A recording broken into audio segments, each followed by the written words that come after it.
Totally Football Show on the 2nd of April 2024. Who's turned up today, listener? Well, you have for a start. Hello to you. Also here, talking to you very shortly, some Alvero Romeo. Hola, James. Hola, Alvaro. James Horncastle in the house. Hello, James. Woof. Jules.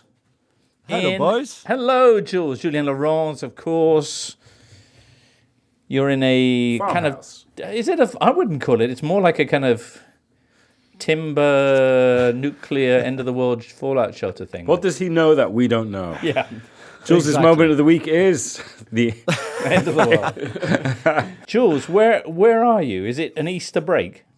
Yeah, I'm in Soho Farmhouse, for the people who know Soho Farmhouse. It's a lovely kind of hotel with little rooms like the one I'm in, and some bigger rooms, some smaller rooms. Jacuzzi, where you went, Jimbo, I believe. No. No, okay, sorry, that was not the same place then. James Horncastle and Rapha Honigstein are also very familiar with the Soho houses around the world. Yeah. the jacuzzis. And the broadband is excellent as well. Is the broadband good? Yeah. For the price you pay, Alvaro, it has to be. That's why Jules does all the podcasts, to pay for the Wi-Fi. Exactly. Lovely to see you got away for a bit, Jules. Hard-working chap as you are. Also away on an Easter break at the moment is Rapha Honigstein. But we will be hearing from him shortly because, of course, it's been a big week for German football news. However, moment of the week, let's start with James Horncastle. So I'm going to go with Saturday night, James. Juventus against Lazio. Juventus have had, 2 weeks to, I suppose, turn around their season, which was a title race back in February, and now it's relegation form. 7 points in their last 9 games. Allegri tried a new system, 4-3-3. It didn't work. They came undone against Lazio. On the new management, Igor Tudor, I think, would have been perhaps a candidate to become the next Juventus manager in the summer if the current administration at Juventus decides to make a change. But yeah, just to see Juventus so listless in relegation form. As you mentioned, James, they've got this cup semi-final coming up against Lazio. First leg is tonight. But also their fixtures in the league are terrifying. They play Fiorentina, they play Roma, they play Milan. So there is some jeopardy here as to whether Juventus drop out of not only the top 4, but top 5. Wow. That's a big moment of the week. Alvaro, what have you got? Well, my one is Girona winning. Ooh. Again, just because they did it in a very nice manner. Again, beating Betis 3-2, another entertaining game. Basically, Girona has been very poor away, and then at home they are still powerful, and they've got 2 Ukrainian footballers, Chigankov and Dobbik, who are really keeping Girona up there. And I highlight their win because I think that right now they are almost effectively qualified for the Champions League. They've got 9 more points than Athletic Club Bilbao, who are 5th. And we're thinking that also Girona's great season means that individuals are hitting the headlines, and one of them is Artem Dobbik. He's 16 goals, as many as Jude Bellingham. And I think that there is a big chance that this season we have a Pichichi outside of Atletico, Real Madrid and Barcelona, which hasn't happened since 2008. Ooh, who's currently leading the Pichichi standings? Is Jude Bellingham, Artem Dobbik, and Ante Budimir. Budimir plays for Osasuna, and Artem Dobbik plays for Girona. So your trivia here, is it Dani Guiza, Mallorca? There you go. Wow. Excellent. See? Excellent. That's our only knowledge. Yeah. Pure, sheer knowledge. There you go. Yeah. Look up knowledge in the dictionary. What do you see? Yeah. Hey, Jules, who just came in through your French window in your they pick up your bags. I mean, it's boring. So they just pick up the bags because we're leaving today, but they pick up your bags and they put it in your car. It's very nicely organized. That's very nicely organized, isn't it? Was that your moment of the week, or did something beat that? My moment of the week was Sunday night in Marseille, but nothing to do with the game. We'll talk about the game and Kylian Mbappé and his attitude and all of that later. But it's because before the game, the Marseille Ultras had a beautiful tifo. If you watch the game, with the face of a big tifo, massive, with the face of Redouane Bougueraba, who I've never heard of. I would suspect, and probably not the listeners either. My trivia knowledge suggests. Yeah. not Danny Guisa.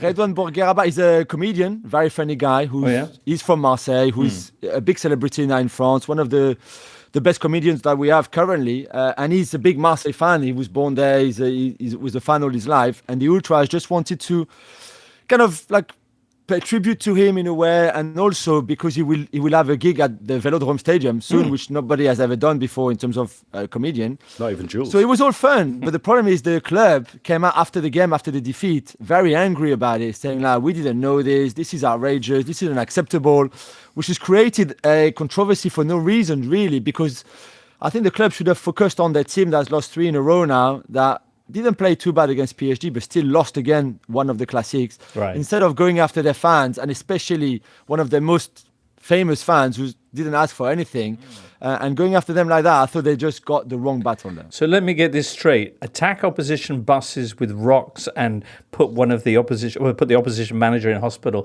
needing stitches, no comment. Threaten your manager to the extent that he actually quits the job and flees to another country, no comment. That's right. Do a banner in favor of a local comedian celebrity. Wow, that's unacceptable. Exactly. This is what it's and maybe you wanted to deflect, if you're Pablo Longoria, you wanted to deflect from the defeat, maybe, but don't do that. And now, obviously, as you can expect, the whole of Marseille is going like, what are you talking about? What are you doing? Why are you reacting like that to something that was really nice? And Redouane Bourgueraba is a lovely guy. He's a great comedian. Okay, his only problem is he's from Marseille, but outside of that, it's great. So there was really no harm at all with the tifo. All right. What's his funniest joke, Jules? Can you give us a joke from him? Yeah, so what he does in his gigs is he interacts a lot with the audience. So he will talk to the audience and then take the mickey out of the people who are there, So this is, it's really funny. Nice. All right.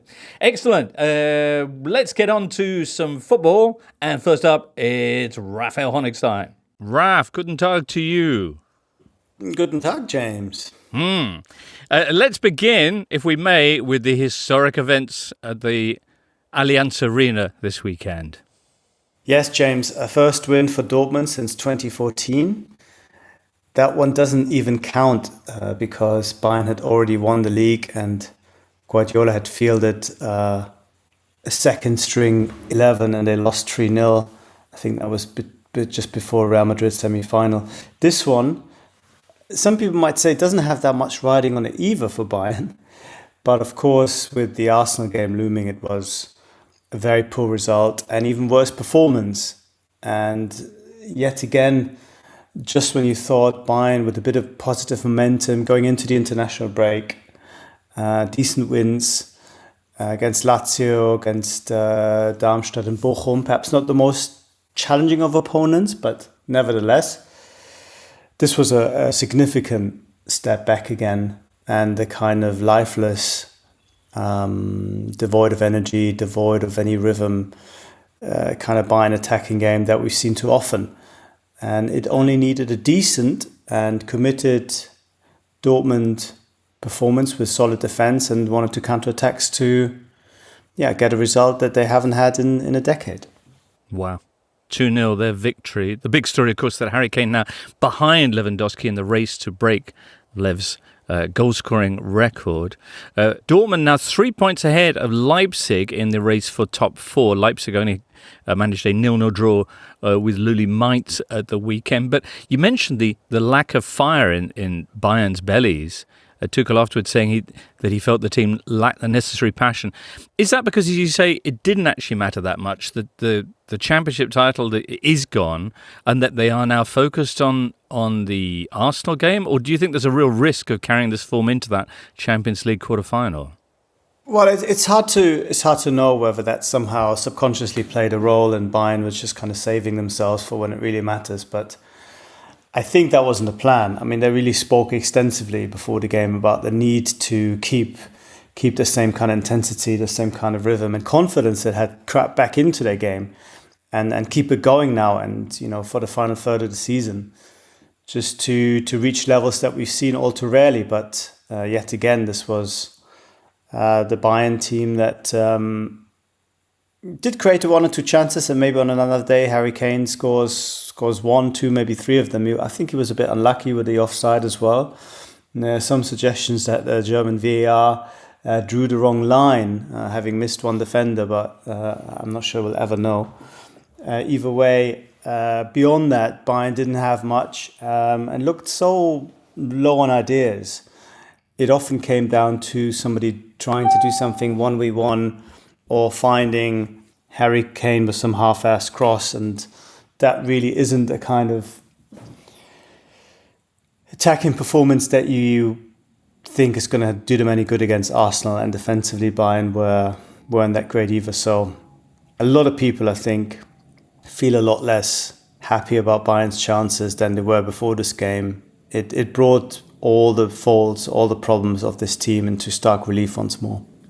Well, 13 points in the Bundesliga behind Bayer Leverkusen, who themselves were behind until late on in their game against Hoffenheim, but being Bayer Leverkusen had one of their late comeback wins. Two late goals indeed, with Patrick Schick in time added on with another winner for them. They are now unbeaten in all competitions, 39 matches, incredible. And perhaps the best news of all, Rapha, their manager's going to be sticking around.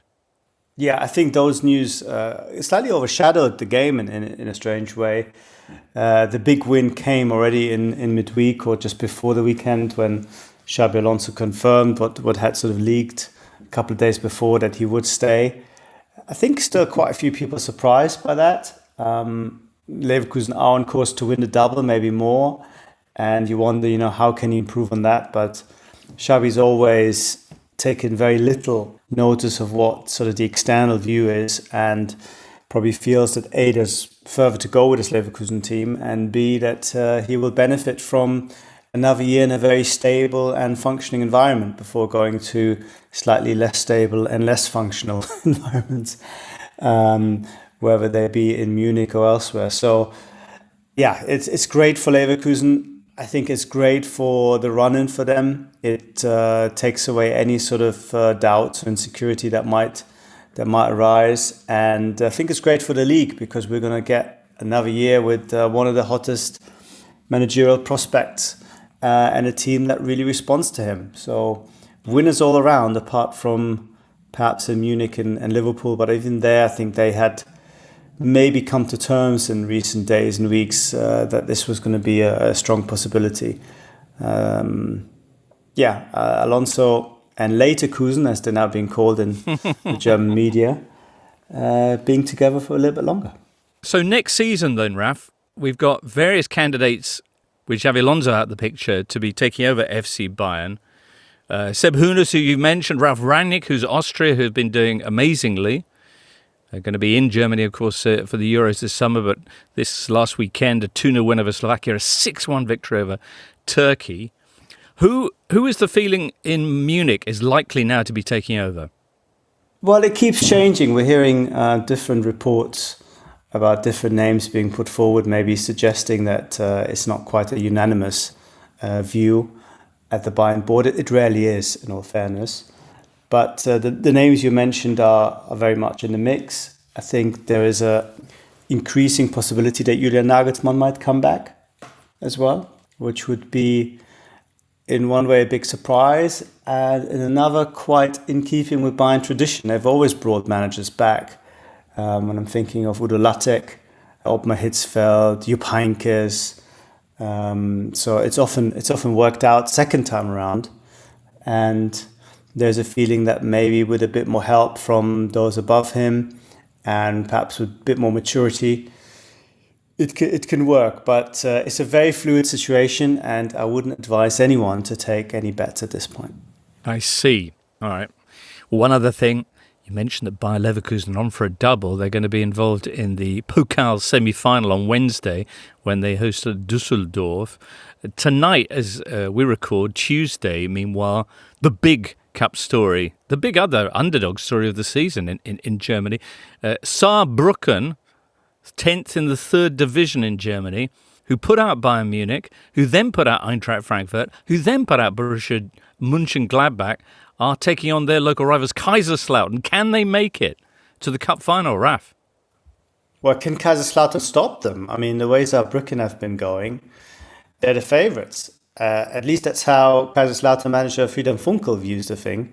He just reiterated that when he said that a couple of weeks ago, he was not trying to jinx them. He was being deadly serious.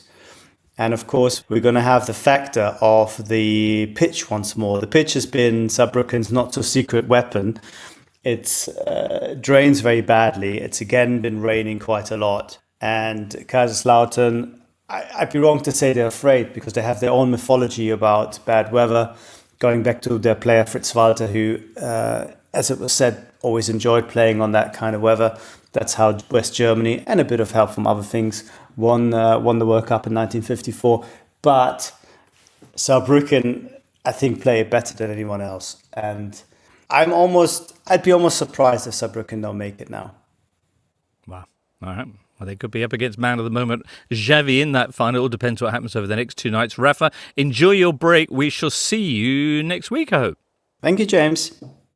Listener, we were just hearing about Bayer Leverkusen extending their unbeaten run to 39 games now. But meanwhile, elsewhere in Europe, one of the great unbeaten runs in the domestic league certainly came to an end this weekend when PSV finally lost a match. It was away to NEC 3-1. They went down on Saturday, cutting their lead at the top to a mere 7 points from Feyenoord.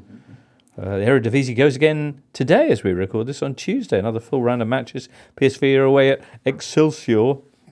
What a situation there as Bayern chase a new manager. And be crazy to see Ralf Rangnick back. If only we could get his manager on the phone. See what he thinks about it. Who's your money on, Jules?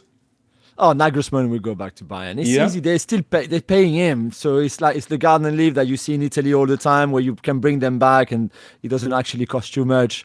This is what's going to happen, especially if he has a good Euros and the way he's turning around the national team at the moment. Yeah. We saw it. We saw that last week against France and the Netherlands. Then it might not actually be a bad idea. No, I think I've said this before. I would love them to go for Antonio Conte. I'd like the disciple of Trapp to go to Sebner Strasse. Nice. There you go. I mean, Didier Hamann wants Mourinho, so maybe Mourinho could be the answer. I would love Mourinho to be there just so to watch Raf have to cope with that. That would be the best. It would be delicious. We shall see what they decide soon, I guess. Next up, anyway, let's move on to Ligue, Jules. All right, Le Classique, you touched on it already, the beforehand and the aftermath. But what about the game itself? A 2-0 victory for PSG with the Portuguese players coming to the fore. Yeah, it was a really good game, I thought, overall, because Marseille played well. They had chances. Gigio Donnarumma was outstanding again in goal, to the point that people in Paris are saying like he's the best goalkeeper in Europe right now. He made 10 saves. I mean, not all of them were spectacular, but there's a couple were really, really good. And PSG at time struggled a little bit in the first half under like the pouring rain. Like I've never seen so much rain in Marseille in a very long time. Under the pouring rain and with 10 men as well, because Lucas Beraldo, the young Brazilian centre-back who arrived in January, was sent off in a really strange way, because it looked really... I mean, I don't even think it's a foul from him on Aubameyang by the touchline, on the halfway line, by the touchline. And then the referee just gave a foul to Marseille. Beraldo was already on a yellow, but doesn't give a second yellow, nothing. The free kick is about to be taken and the game to be starting again when the VAR calls the referee to come to the monitor to tell him, look, he was the last defender, Beraldo, so this should be a red card. When actually Danilo Pereira is in the center circle, so he could have caught Aubameyang, I think. And Aubameyang, again, was 45 meters away from the goal, from Donnarumma's goal, and the referee sends Beraldo off. So he went from a simple foul to a straight red. On the foul, there was like really, there was no, I mean, I think it was crazy. There was a goal disallowed from Marseille that I don't think should have been disallowed again as well. So there was a few things again with referee, like in many countries this weekend again.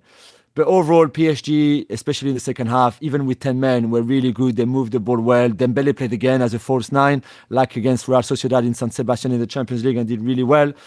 So really, from a PSG point of view, the only bad thing of the night was the Kylian Mbappé situation. Okay, tell us about the Kylian Mbappé situation. Although I would like to ask you as well about how worried you might be about PSG's defending if Donnarumma has to make 10 saves with Barcelona coming up in the Champions League. Yeah, it was a little bit kind of roaring at times to see how easy it was for Marseille, who were very aggressive like always in Classic, especially at the Velodrome. It was a record crowd. So Marseille would be up for it, obviously. And it was a bit worrying at times to see how easy it was for them to get in good shooting position, for example, for Donnarumma to have to make the save. So I think Marquinhos will be back for the Barcelona game. Nuno Mendes as well. Lucas Hernandez and Beraldo will fight off for the second starting position in that partnership in centre-backs. And then Hakimi, hasn't been great since AFCON, to be fair, would be, I think, the right back. So they will have to solidify that midfield, especially, and protecting better the back four. But then, obviously, all people are talking about is Mbappé. He came off after 64 minutes in a Classic, which obviously has never been seen before. There was 1 year, remember, where he was dropped to the bench because him and Rabiot were late to the team meeting before the game. But he came on and scored. This time to see him off after an hour was really, really like, wow, this is crazy. He was not happy at all. You could see on his face, you could see him mumbling like insults towards Luis Enrique as he was walking off under the rain again. And Luis Enrique made sure that when Mbappé came off, he was on the right of his technical area. So he didn't have to shake hands or didn't have to see each other. You know, when sometimes it's a bit awkward when you...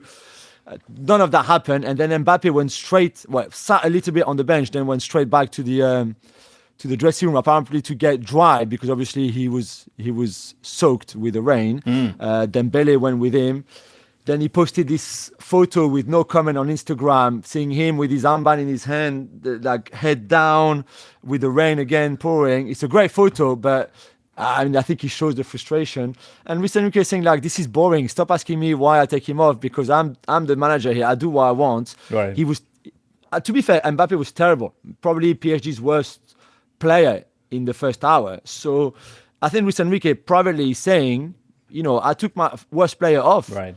I don't care if it's Mbappé, Richardson, Horncastle. It doesn't matter so much. He was the worst player on the pitch. I take him off. As simple as that. Well, you have to sympathise with that. Also, he had warned us, if it's sunny, he might start. And it was very much raining, so that's probably what led to that. Alvaro? Yeah, I'm wondering what Paris thinks about Luis Enrique using his Twitch as a tool of communication, because obviously I don't think Paris can control that, and Luis Enrique is really outspoken when it comes to using his social media. Yeah, that was good on Twitch. I mean, he said he was going to stay at the club, for example, to put an end to all the rumors about maybe going back to Barcelona. It was really interesting. I think he has a lot of energy and I think he's a very passionate guy. People at the club love him, really. Even Kylian and him have a really good relationship.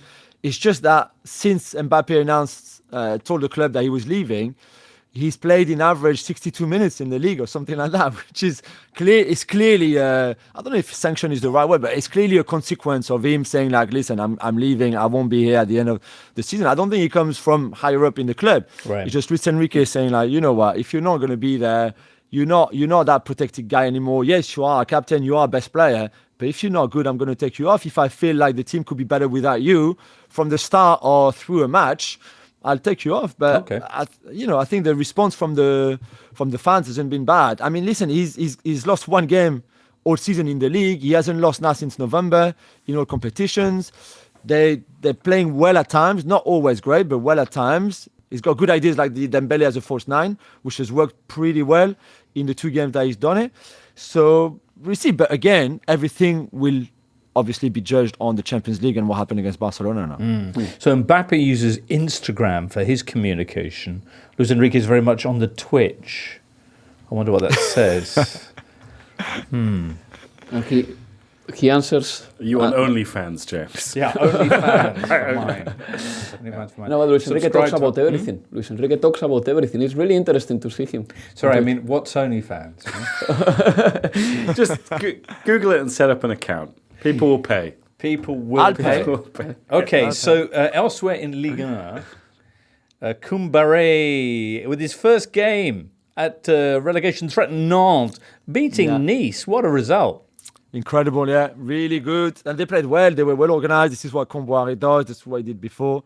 It's more really worrying and alarming for Nice and Farioli, who's under massive pressure now, because there was a point where, okay, give him some time. It's his first season in the league. He's done really, really well, but now he's struggling, and so is the team. But he will find a way to turn things around and to fix the problems. And the more they play, the more problems they have. Clearly, that game was maybe the worst game of the season, which should not happen at this stage of the season. So well done, Comboiré. One of 6 away wins, by the way, this weekend in Ligue 1, which is pretty incredible. All right, the biggest of them was Monaco. Monaco 5-2 at Metz. I mean, Metz are not very good, but it was really, it was a very good performance from a Monaco point of view.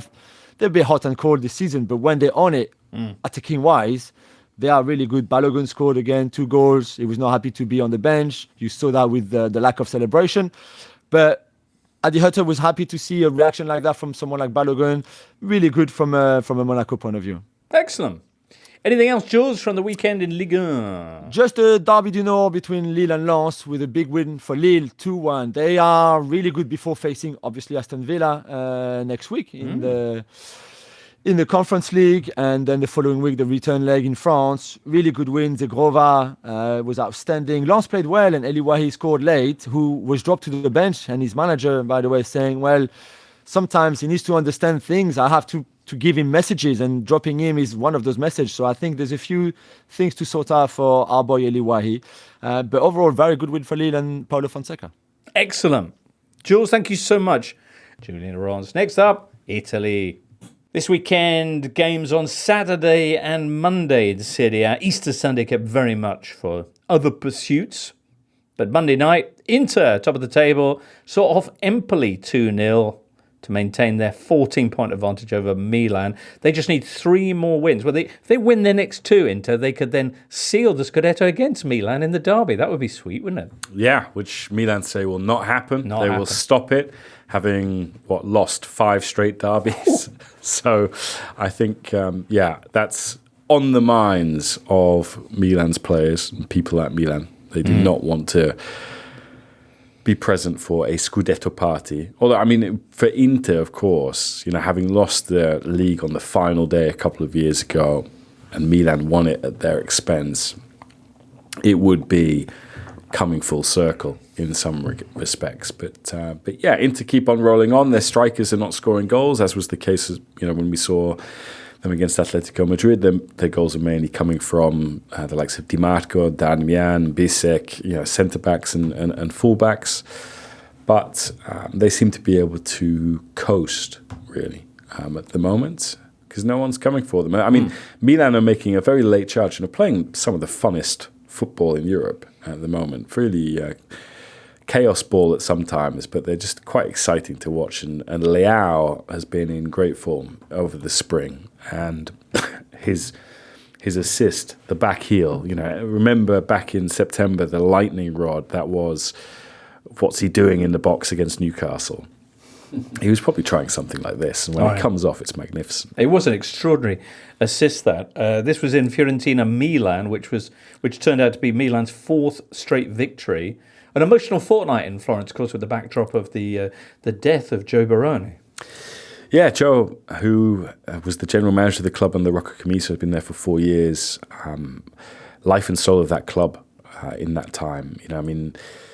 He was always there. Like, he would be.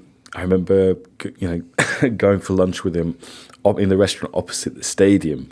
If you lived in that neighborhood and you walked around, you would see Joe, and he was approachable.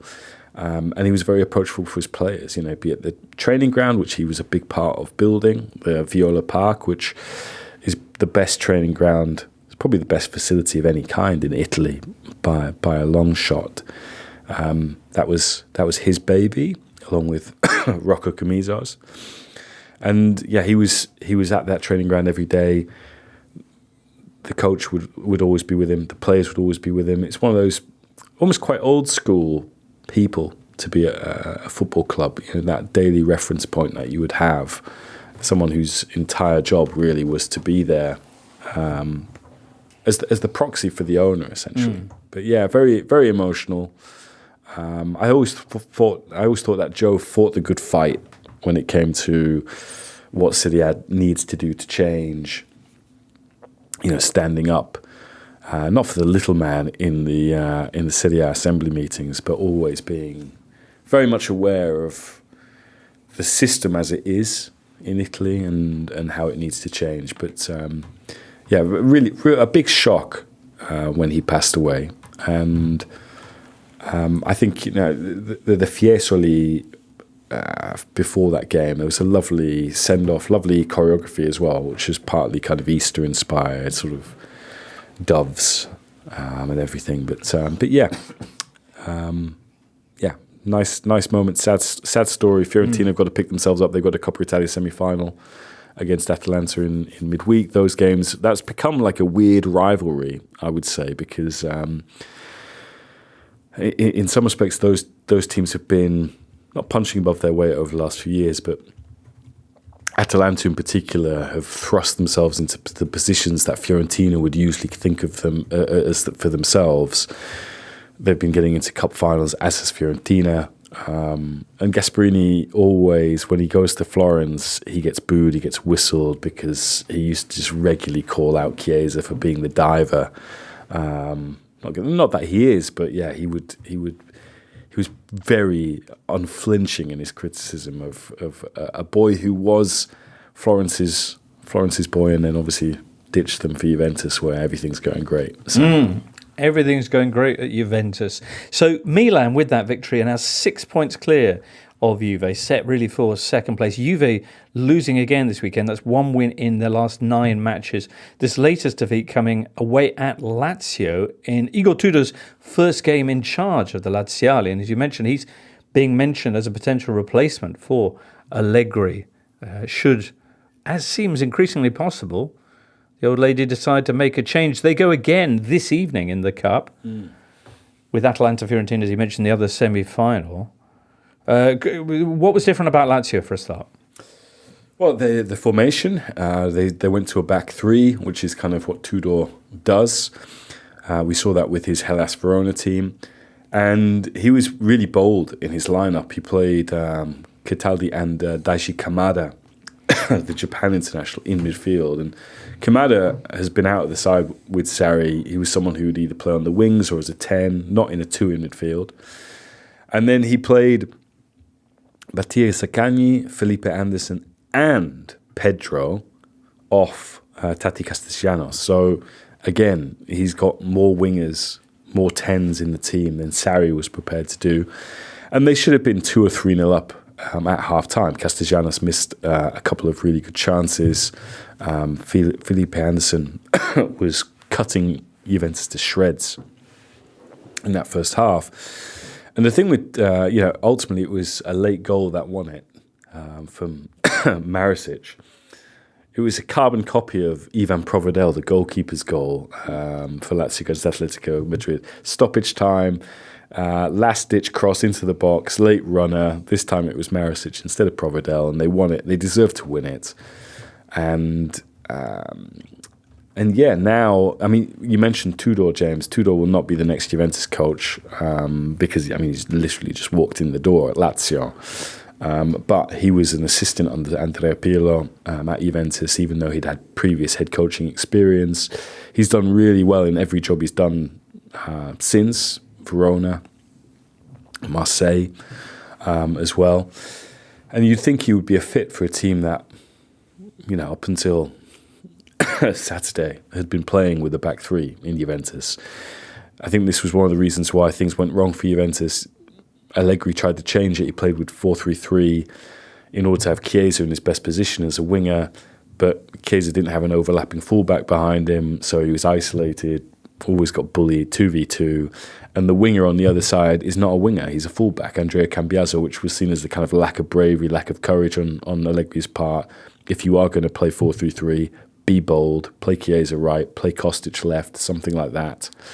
And so all of a sudden, a lot of pressure gathering around Allegri. And it's amazing to think that, going into early mid-February, they were right in the title race with Inter.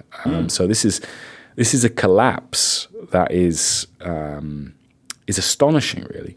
You mentioned the prospects of dropping out of the Champions League picture. They were 17 points clear of 5th place back in February. They're now just 7. Yeah. They're only 2 points ahead of fourth place Bologna, who went and won again, this time against Salernitana. What a goal from Orsolini. Oh, yeah. I mean, the two of the three goals in this were beautiful. I mean, Orsolini, I think there have been times, and this goes back prior to the last European Championship, where I think he's had better seasons than Federico Chiesa, but he doesn't have the surname that Chiesa has or the hype that Chiesa has. He's been great under Thiago Motta. He was good for the national team as well in the international break. He set up Barella's goal. I can't remember which game that was, Venezuela or Ecuador, one of them. But he's been, and also Salamaker's goal was great. Doesn't really take a deflection. And he was asked about the wind afterwards. It's like, did the wind carry it in the way? Because it's a weird trajectory. And he was like, no, it was all about the Swazamakers. Very nice, very nice. So yeah, Bologna, this is the problem that Juve have got. Bologna keep winning. Atalanta have got a game in hand. Roma, unfortunately, kind of having had this great momentum under De Rossi, they didn't come undone, but they couldn't. I mean, they were down in Lecce. Lecce had 27 shots against them. And even though things have been good under De Rossi, there have been games where they haven't looked all that, particularly in first half of games against Frosinone, against Fiorentina, and this was the case as well. Lecce should have won that game. All right. Well, situation fluid there, as you say. Atalanta with a game in hand, which could narrow that gap uncomfortably for Juve down to fifth. Although we'll see what that represents with coefficients and all of that. Just to flag up as well, the 1-1 draw between Cagliari and Verona. What a goal from Bonazzoli in that. Oh yeah. Some great goals up and down Italy this weekend. I mean, this was like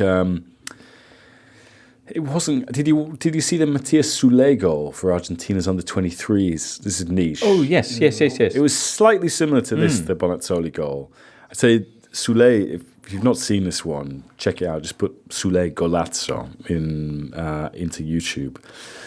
And then there was another one in the second division. Como were playing, and there's like a sort of round the corner bicycle kick in that game, right? Which is quite magnificent. So, yeah, I'd say there wasn't really a top moment in Serie A, even though we have spoken that. But there's lots of lovely goals, lots of lovely pieces of skill. Nice. So yeah, good stuff. And speaking of Como, James, yeah. You've got a lovely piece out yourself now on theathletic.com about this rising force in the Italian game. Richest club in Italy by some metrics. By a long way. Yeah. If they want to really kind of... how far can they go, do you think? Well, they had a really good weekend because they beat Südtirol. And it's almost a local derby. Yeah, almost. They're local derbies with Lecco. Okay. Como, I should say, are in the second division at the moment. Yeah. Coached, well, not really coached by Cesc Fabregas because Cesc hasn't got his license yet, but he was briefly coached. He's doing that sort of thing that Roy Hodgson did late in the 90s at Inter, where the Italian Federation were like, we don't like your badges, so you're going to have to nominate someone to be in charge. And he's been interviewed almost as a coach for the Coach's Voice, talking about tactics and all that. I don't know if you have seen that, but he's already speaking out as a coach, almost as a coach. Yeah. But they won. Parma lost. Parma are far and away out in front. Cremonese lost and Venezia lost. So that meant that Como leapfrogged and got into the automatic promotion places. So that's very positive. The other team that's making a late charge is Andrea Pirlo's Sampdoria, who've won 4 in a row. And, you know, I mean, Tudor's win on Saturday for Lazio, it kind of led people to say, you know, when Juventus last won stuff under Pirlo, when they won the Coppa Italia and the Super Cup, it was because they had Igor Tudor as his assistant. He was basically holding Pirlo's hand and telling him how to do this. But Pirlo, all of a sudden, is sneaking Samp into the playoffs. So be very loaded playoffs because it'd be, at the moment, Parma and Como would go up, and then you got Venezia, Cremonese, Catanzaro, who came up last year. Samp, Palermo in there as well. Palermo, who lost to Pisa 4-3. Palermo backed by everyone's favourite multi-club operation, City Football Group. But yeah. But Como, who didn't exactly set the world on fire last time they were up in Serie A, pretty much set the stadium on fire, actually. But this time, it's a different operation. Yeah, I mean, it's interesting because, as you mentioned, they've got these two Indonesian billionaire brothers who are bankrolling it all. But they haven't gone crazy with spending. Yes, they brought in big names as sort of equity partners like Thierry Henry, like Cesc Fabregas, like Dennis Wise, who was sporting director for a time, and they've gone out and bought players who are Serie A proven, like Patrick Cutrone. You know, Cutrone is a player who was fetching near 20 million from Wolves, played a bit in the Premier League, played for Valencia. Simone Verdi as well, who is a kind of tried and tested Serie A player. Baselli, who has been in Serie A for a long time, injured at the moment. But they've actually got like a core of like guys who've been there since the 4th and 5th tier. And Gabrieloni, whose goal I was mentioning earlier, Gabrieloni's one of those guys who was in Serie C with them. And again, there were players in the team at the weekend who've been with them through thick and thin when they didn't have billionaire owners, when they didn't have a training ground, when they were having to basically, rent one AstroTurf pitch 1 week and then, we didn't book it in time, we've lost it, so we're going to have to book another one and that sort of thing. So it's quite an interesting story. And the plans that they've got for the stadium, and I know we always roll our eyes when Italian clubs talk about redeveloping stadiums, but they're very similar to what Fulham have just released with their Riverside Stadium, the Riverside Stand, with the swimming pool and that sort of thing. Only you can imagine theirs being used a bit more. Yes. Yeah. Oh, that's exciting. So that would be exciting. With a view out over the lake. Exactly. Wow. Yeah. So, magnificent. Very nice. Okay, James. We'll keep our eye on that as the season progresses towards the big finale. But next up, we're off to Spain. All right, Alvaro. Real Madrid continued their title form with a 2-0 win over Atletico de Bilbao at the weekend. We also had 1-0 wins for Barcelona against 10-man Las Palmas after a pretty extraordinary foul by the Las Palmas keeper. And, Atletico Madrid moving past Athletic into 4th spot again after they beat Villarreal late on Monday night. Where do you want to start? We're going to start by Monday because Atletico's win is quite important for them. Saúl scored 3 minutes after coming from the bench. A very soothing goal for Saúl and probably his morale and his mentality, because he's a player who has had some ups and downs as well, and we know that mentally he's been quite fragile. He was the one who posted on social, "I know I'm playing," wasn't it? Yeah, like that. Yeah. He's been always very outspoken about himself and very harsh with himself as well, very exigent. At the end of the day, He'd be doing some soul searching. Exactly, a deep one. And his soul searching, you can understand why, because in 2016, 2017, 2018, he was one of the youngest prospects of Spanish football. Luis Enrique, as soon as he became the Spanish national manager, he gave so much responsibility to Saúl on midfield, because Saúl was the player who was supposed to lead or command that midfield, and his physical strength was going to be pivotal for Spain in the Euro 2021, and he didn't even make it in that Euro. Then he had loan spells at at Chelsea, then at Valencia, I believe, and he never rediscovered his best form. He's been playing as a left back, as a midfielder, but he scored a beautiful goal.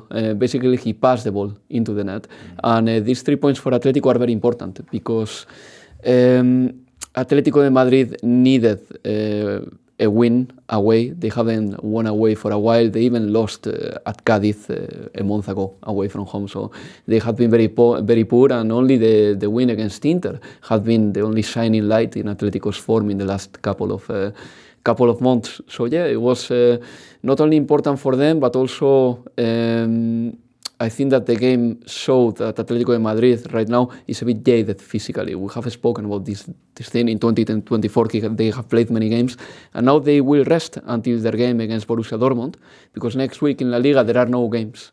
It will be a weekend just fully devoted and dedicated to the Spanish Cup final. Okay. So the likes of Antoine Griezmann, Alvaro Morata, Memphis, and many more can do with a little bit of rest. So yeah, a good win for Atletico de Madrid and a great win for Real Madrid as well, because Barcelona has been, at least results-wise, very good since they lost to Villarreal 5-3. That night, Xavi said that he was leaving, and there has been a positive reaction since then. Barcelona haven't lost a football game since January or early February. I cannot recall it now accurately. And you may have thought, all right, if they have had so many good results, maybe they have cut the deficit with Real Madrid to a point in which there is a title race. Not at all, because Barcelona's good run haven't had a translation in point cutting in relation to Real Madrid, because they have only cut 2 points with Real Madrid in the last 2 months. Real Madrid has been very good. This weekend they didn't have Vinicius. Vinicius was suspended, but Rodrigo took the reins, and he scored 2 goals that Vinicius would have scored, because Rodrigo is very happy playing on the left, and Vinicius plays on the left. And the next season, Mbappé probably will be at Real Madrid, and there will be 3 suited candidates to play on the left, and Vinicius will be the third one. Rodrigo will be the third one. But whenever Rodrigo is there playing on the left, he proves that he's got the technique, the speed, the quality, and the clarity on the ball to do that. He killed the game against Athletic de Bilbao himself. The game felt a little bit of a formality in a way, because Real Madrid knew that Athletic Club Bilbao was probably thinking of the cup final. Right. They don't want to pick injuries and all that. But the player had to step up and, just complete that formality. And it was Rodrigo who did it. Saturday sees Athletic Club de Bilbao in the final against Mallorca. Are you confident, Alvaro? I think that I have to be confident, and Bilbao's fans have to be confident, because Mallorca in the league are fine, but at the end of the day, this is a side that have a target every August, which is trying to avoid relegation, whereas Athletic Club Bilbao is looking very good this season. Offensively, they are strong. They are fun to watch. They are getting the results. They are looking to qualify for the Champions League for the first time in 10 years. They are the favorites, but on the other hand, they have lost 5 Spanish Cup finals in a row. Has to be said that for the first time in many years, Athletic Club Bilbao comes as a favorite for this final. Right. Because the last 4 lost were against Barcelona, and the other one against Real Sociedad, which was a derby. But this time, the fans are really enthusiastic, really happy. There are many people already in Sevilla with no ticket, with no accommodation. They will sleep in their car right now, And Saturday, basically, Sevilla is going to be dyed and painted with the red and white colors of Athletic Club Bilbao. Okay. Apart from the glory, what do you get for winning the Copa del Rey? Is it a Champions League place? No, we get the Europa League spot, League, but I think that's pretty much guaranteed via La Liga. But what we're going to get, if we get it, which is still highly hypothetical, it will be winning the first major trophy since 1984. Because Athletic Club Bilbao has won Super Cups in 2014. They won another one a couple of years ago. But the last cup final is the big last title we had. And by the time in 1984, when we won the cup, we were considered in Spain the king of the cup. That was our 23rd cup title, more than anyone else. But in the last 40 years, Barcelona has catch up and overtaken Athletic Club Bilbao in the cup trophy winning list. Okay. Pep Guardiola not happy about no La Liga this weekend, because Real Madrid just get 9 days off. 9 days off for Real Madrid, for Barcelona, for Atletico. To be honest with you, I don't think that there was needed a weekend off, but the Spanish FA is doing it like this in conjunction with La Liga. But I think that Sunday could have been a day dedicated to La Liga games, and Saturday to the Cup games. So you only got one game on Saturday, and then lower divisions and stuff. Were the upcoming Champions League quarterfinals a factor in that decision, or is it just to give the Copa del Rey? No. This is scheduled way before. Right. All this. Yeah, really. But it is very, very good for Real Madrid, Atletico, and Barcelona. I mean, it plays very well for them. Real Madrid, because who knows, maybe even Eder Militao, who played a few minutes for Real Madrid after pretty much 8 months out. Maybe Eder Militao will get now 9 days to recover fully and to be able to start against Manchester City, because in Barcelona, Frenkie de Jong and Pedri could have some time as well to recover ahead of the big challenge against PSG. And I said what I have to say about Atletico. I mean, they are very tired and they can do with a break. Although sometimes that extended break before a game means you don't quite have the rhythm when the match goes underway. We shall see. Anyway, we'll talk more about those fixtures in next week's show. To finish off on Spain, meanwhile, one of the big stories of this season has been the battle against racism. We had the Spain-Brazil game, which was spectacular last week, the 3-3 draw, which was a match against racism. But this weekend, more problems. There were more problems, yeah. There was one in La Liga, top flight, during Getafe-Sevilla. Sevilla won, by the way, with a goal from Sergio Ramos the day of his birthday, 38 years old. Cool. But there were insults to Marcos Acuña, who is Argentinian. He is white, but he was called Monkey. I guess that this insult comes from the very sad fact that some people in Spain consider Latin American-born people inferior to them. I guess that the racism comes from there, but it is a racist insult. And then Quique Sánchez Flores, who comes from a gypsy background, by the way, his aunt Lola Flores was called La Faraona, and it's a very famous Spanish singer. And you know, Quique was called Gitano, which is gypsy, at Getafe ground. Luckily, in the match report done by the referee, he wrote about all this because someone could spot it, and I believe that the Spanish FA will be very quick sanctioning all this, so I wouldn't be surprised if Getafe stand or part of the stand where the insults came from will be closed for the next games. And then there was another insult, another racist episode, a very sad one, very upsetting, and violent as well, in the Spanish third tier. It happened between Sestao, which is a team from the Basque Country next to Bilbao, 10 kilometers away from Bilbao, and Rayo Majadahonda, a team from Madrid. Rayo Majadahonda's goalkeeper is from Senegal, Sarr, Cheikh Sarr is called, and he says that he received many racist chants from the crowd. So at some point, after receiving a goal, he just went to the stands and he wanted to fight or to definitely challenge the person who was insulting him all the time. The referee had to stop the game, and Rayo Majadahonda, after that incident, decided not to return onto the pitch. The referee, in his match report, he didn't write anything about the racist remarks because he says that he didn't hear it. You know, it's third division, Spanish football, maybe it's more difficult for the cameras to spot it and all that. So it looks like, on the basis of the evidences that the referee has found, maybe Rayo Majadahonda loses the 3 points in this game, and there will be definitely a suspension for the goalkeeper, Cheikh Sarr, sadly, because he went onto the stands to just challenge the person who insulted him. Okay, is there any momentum in Spain for... Has this case brought any kind of pressure on the authorities to look at that differently? I think that they will look at that. There will be a proper search for any footage or evidence about what happened in Las Llanas, Sestao ground, and as soon as something is found, I think that probably the Spanish authorities and the Spanish FA especially will take note and probably will sanction this. But it upsets me almost on a personal level because it happened next to Bilbao, Biscay. Right now, the situation in the Basque Country and in that area in particular is not particularly bad financially. The far right doesn't have any representation over there in the Basque Country, neither in Sestao, no representation in the parliament at all. There is like a 10-15% of foreign people living in Sestao, so they should be very used to having immigration around them and all that. And I don't understand why on earth, having this positive, environment around them, there is no unemployment in there, everything looks very good, there is no this narrative of, these foreign people are coming here to take our jobs, all that.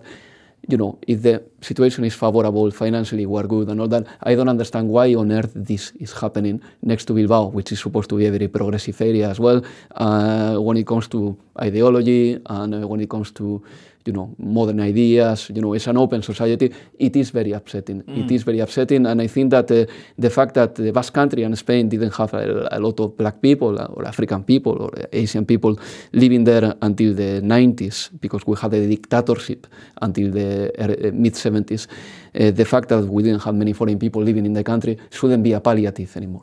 I mean, this is not the 90s, this is not the early 2000s. I mean, immigration has been a thing in Spain for many years now, so I don't understand why this is happening, but it is very upsetting. And also, I'm telling you, on a personal level, because, then you have to give any explanations why this happens in the Basque Country, why this happens in Spain. Enough.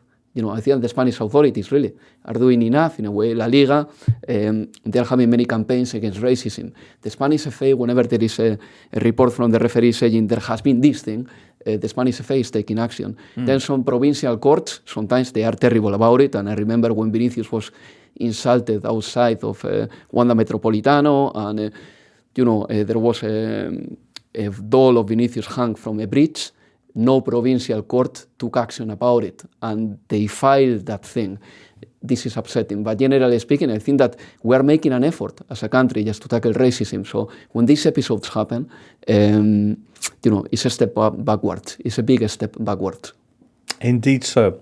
Well said, Alvaro. Well, that's where we'll sign off for this week on the Totally Football Show's European edition. As mentioned, next week we should all be together as we head into a big midweek of European action. For now, many thanks to Alvaro, to James Horncastle, Julien Laurens from his timber bunker, and Rapha Honigstein.